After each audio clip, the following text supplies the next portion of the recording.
রসুলের কণ্ঠের আওয়াজের চাইতে যদি তোমাদের কণ্ঠের আওয়াজ উঁচু করো, 2 নাম্বার তোমরা একজন আরেকজনকে যেভাবে ডাকাডাকি করো, যেভাবে সম্বোধন করো, সেভাবে যদি রসুলকে সম্বোধন করো, ডাকাডাকি করো, এই 2টা কাজ যদি তোমরা করো, তাহলে কি হবে? আমার আল্লাহ বলছেন, আনতাহবাতা আমালুকুম ওয়া আনতুম লা তাশউরুন। তোমাদের মনের অজান্তে তোমাদের সকল নেক আমল বরবাদ হয়ে যাবে। সুবহানাল্লাহ। আমার ভাইরা, আমার বন্ধুরা, আমার আল্লাহ কুরআন কারীমের মধ্যে বলেন, ইয়া আইয়ুহাল্লাযীনা আমানু লা তারফাউ আসওয়াতাকুম ফাওকা সাওতিন নাবিয়্যি।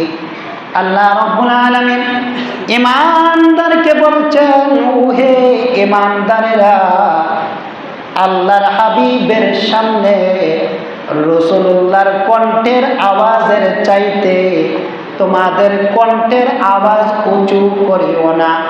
আল্লাহর হাবিব যে আওয়াজে কথা বলে, যে টুনে কথা বলে, সে আওয়াজের চাইতে, সেই কণ্ঠের আওয়াজের চাইতে তোমাদের কণ্ঠের আওয়াজ উঁচু করিও না। 1 নাম্বার।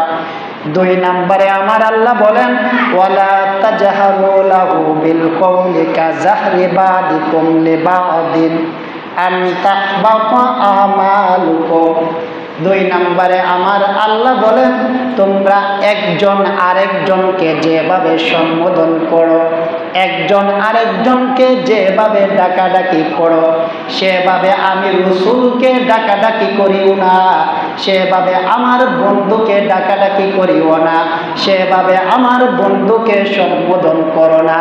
যদি এই 2টা কাজ তোমরা করো, 1 নাম্বার রসুলের কণ্ঠের আওয়াজের চাইতে যদি তোমাদের কণ্ঠের আওয়াজ উঁচু করো, 2 নাম্বার তোমরা একজন আরেকজনকে যেভাবে ডাকাডাকি করো, যেভাবে সম্বোধন করো, সেভাবে যদি রসুলকে সম্বোধন করো, ডাকাডাকি করো, এই 2টা কাজ যদি তোমরা করো, তাহলে কি হবে? আমার আল্লাহ বলছেন, আনতাহবাতা আমালুকুম ওয়া আনতুম লা তাশউরুন। তোমাদের মনের অজান্তে তোমাদের সকল নেক আমল বরবাদ হয়ে যাবে। সুবহানাল্লাহ।